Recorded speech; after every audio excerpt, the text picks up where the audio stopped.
Достар, қалайсыңдар? Бүгін мен алып ертеңға деген жырмен байланысты өзімнің сұрақ жауап деген блогымды жалғастыратын боламын. Және бүгінгі талданатын сұрағымыз осындай болады. Жүсіп Балсағұн туралы не білесіңдер? То есть спрашивается, что вы знаете о Жүсіпе Балсағұне? Жауабымызды сіз видеоның астында көре аласыздар, және жауабымыз осындай болады.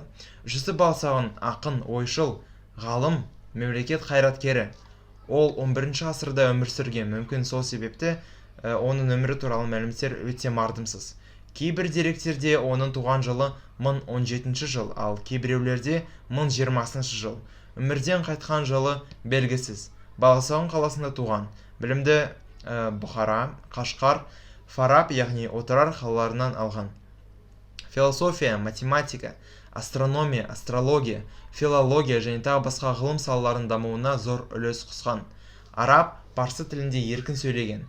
Оның ең үлкен еңбегі Құтадғу білік, немесе Құтты білік дастаны болған. Сол дастан дүниежүзілік мәдениетінің және әдебиетінің өте құнды философиялық мұрасы. Оның саяси мақсатына жазылған жолдары бар, бірақ онымен қоса ол философиялық мақсатына жазылған жолдарын қамтиды. Сол дастан көптеген әлемдік тілдерге аударылған болатын.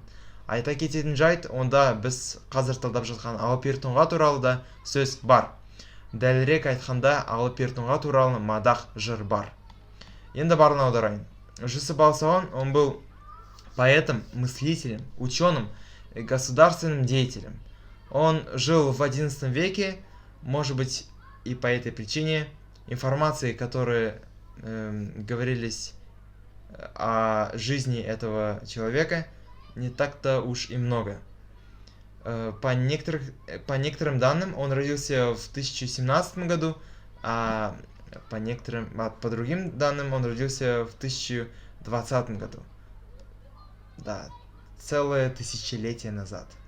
Непонятно, когда этот человек ушел из жизни, но точно то, что он родился в городе Баласағұн, и получил он образование в таких городах, как Кашкар, Бухара и Фараб.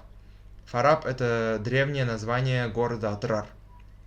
Внес существенный вклад в такие науки, как философия, математика, астрономия, астрология, филология и так далее. Спокойно разговаривал на арабском и персидском. И, пожалуй, самый большой труд, который он оставил, это эпос Құтадғу білік, или же Құтты білік. Этот эпос является ценным философским наследием всемирной культуры и литературы. В этом эпосе, конечно, есть некоторые строки, которые были написаны с политической точки зрения, но также присутствуют строки, которые были написаны с целью философии. Этот эпос был переведен на многие мировые языки, и то, что нужно сказать, это там есть слово, там говорится про Алып ер-тоңға, который мы сейчас проходим, точнее говоря, восхваление про Алып ер-тоңға. Болды, достар, сау болыңыз.